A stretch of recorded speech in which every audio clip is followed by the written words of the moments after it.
There were moments in this campaign where it felt that this election intelligence dashboard was too much effort and whether we'd have an adequate return on ratio.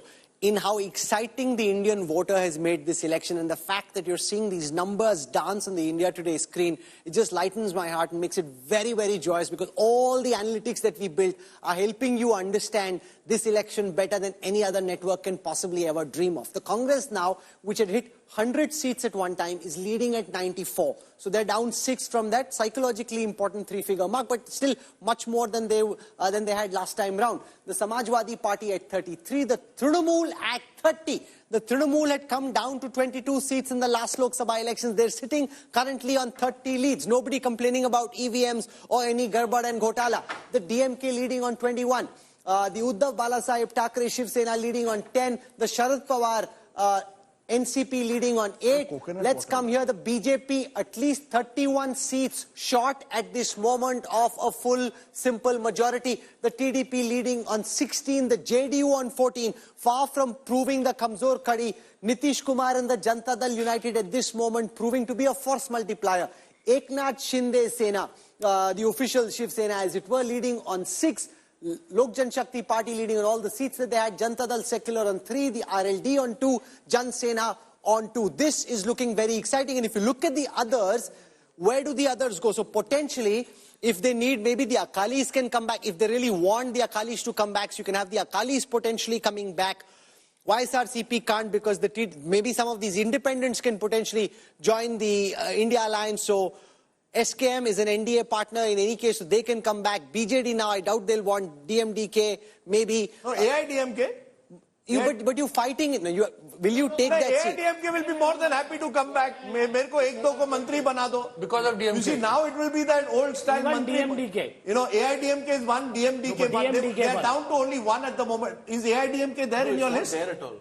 I think that they... No, that must be because they're not winning at this moment. Let me just check. No, they must not be winning. The analytics are live. They are you're right. AIDMK is only leading in 1. Correct. So if we have this over here, the AIDMK currently is leading on 1 seat, which is the seat of Virudhunagar. So the AIDMK alliance. That's why the AIDMK didn't show the DMDK, which is Manikram. It was showing us DMDK here. Correct. And at the moment, Rahul, just to say, the NDA alliance is leading in Dharmapuri and Shivaganga. These are the 2 seats. Yes.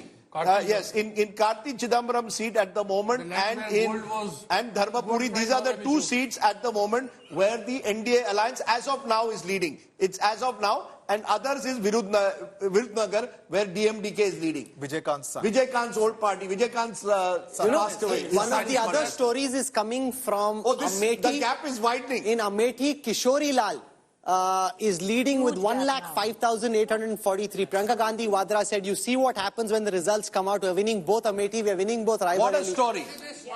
Kishori Lal, who's just a constituency manager for a long time, gets pitchfork in this heavy battle against the mighty Smriti Irani. You and I were there. The final word hasn't been written and spoken yet, but at this moment... it's very interesting. Preeti and I were together in Amethi when we went and met Kishori Lal the day after he was nominated. Shocked. And he was told at 10:30 in the night, he gets a call from the party headquarters, aapko chunav ladna hai. And he said it took him 1 hour to digest what had been just said. He said, sir, and he has spent 40 years from Rajiv Gandhi's time there in Amethi. There's my old professor used to say, they also serve those who stand and wait. Maybe Kishori Lal is proof ki har bande ka ek na ek din aata hai. Kishori Lal, and he told me also, यार जब तुम interview करोगे ना ज्यादा सवाल मत पूछना. I am not. And he strategically, so Rajdeep sat there strategically. He made sure there was a Priyanka Gandhi poster at the back, one of Rahul Gandhi at the back. But Priyanka Gandhi really did campaign. She's campaigned. She went out on a limb. It was a proxy battle actually. The Yeah, absolutely for their honor. But I think. But what will it show? What will it show that if Kishori Lal defeats Smriti Irani, if these numbers hold? What does it show? She defeated Rahul Gandhi, huge win. 5 years later, Kishori Lal could defeat her. I mean, this is the magic of this wonderful country called India. Salam to the Indians. You are the greatest country in the world. I keep saying it. Someone said, Rajdeep, you're being a patriot. I'm not a patriot. I am a true believer in Indian democracy. I've said this. But there's still many rounds to go, Rajdeep. There are still many rounds to go. Whatever it is. Kishori Lal is giving a fight to a big minister. Is that not a story in India? Which other country will you see this in? Rajdeep आपके बारे में वही है कि आपके पैरों में घुंघरू बांध लो फिर आपकी चाल देख लो. नहीं, हमको देशद्रोही बोलते हैं. यही तो इस कंट्री की ट्रेजेडी है. Because we have faith in democracy, हम देशद्रोही बन जाते हैं. Because we speak truth to power, we become देशद्रोही. We are all Indians. We'll keep the emotions just for a moment. I look at the flipboard now. Just pay attention to this visualization very carefully. This is what the old Lok Sabha looked like, 343 for the NDA. Now, allow it to flip. And it shows you that the NDA is still comfortably in the lead. 295, 48 down though from the last time. The India Alliance at 229, up 102 from the last time. Given how close both formations are to the majority mark, it's a much more closely contested parliament where the nature of Indian politics changes if this trend holds till the end. I'm being told by Nagarjun Dwarkanath, our bureau chief from Karnataka, that leaders in Karnataka, in the Congress formation, have reached out to Chandrababu Naidu and asked him to come on board. I have no idea whether this is going to work.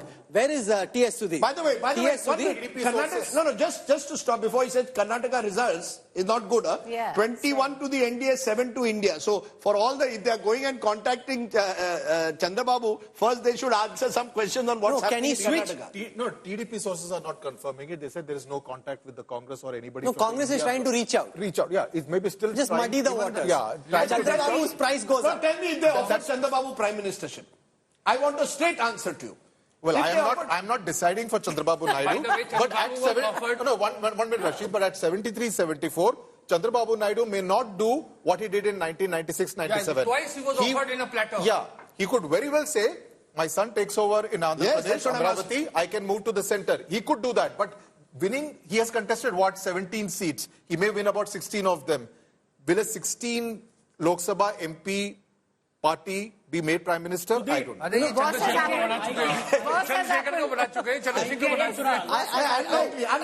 don't think so. They're just fishing in troubled waters.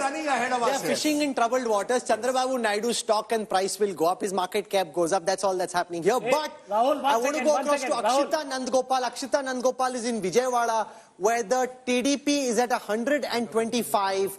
Up 102 from the last time. It also shows you, Sudhir, the mercurial nature of Indian politics. Yes. Arsh se farsh.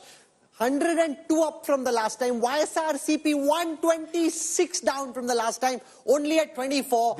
That guy Prashant Kishore said, I'll have gobar on my face if the YSRCP wins. There's no reason for him to do that. Absolutely. I mean, Prashant Kishore, whatever he said has come true. But not on the national level. Not at national level. I'm talking about Andhra. He said that Jagan Mohan Reddy is going to get a resounding defeat. That's precisely what has happened. This is a complete reversal in a sense of the 2019 verdict, which shows that, you know, the arrogance that was put out by the YSR, displayed by the YSRCP, has actually come back to bite them. Because Chandrababu Naidu was written off as someone who has failed, and this is his last election. He has shown that he still has staying power. The one word that Sudhir used is actually coming right through this country. People who have taken the voter for granted are being taught a lesson. In Maharashtra, you took the voter for granted. You broke two parties, Shiv Sena and the NCP. You're seeing it to some extent in Uttar Pradesh, where you put up any candidate and thought this was a lamppost election. It will be one on the name of Mr. Modi and Yogi Adityanath. You, to some extent, have seen individual candidates who, believe that they are larger than life, and therefore perhaps lost their connect with the voters. They are being taught a lesson in different parts of the country. In Rajasthan, you put up a chief minister who clearly was not taking the entire party along with him, and the BJP is paying a price for it. So, in Haryana, for example, you put up a chief minister who clearly there was anti-incumbency. You have staved it off a bit by changing him at the last moment, but it was there. So I think there's a message, Rahul. Arrogance does not pay in Indian politics. Arrogance never pays in any field. Sidelining of regional satraps. Whatever. Whether it's right from top to bottom in this election.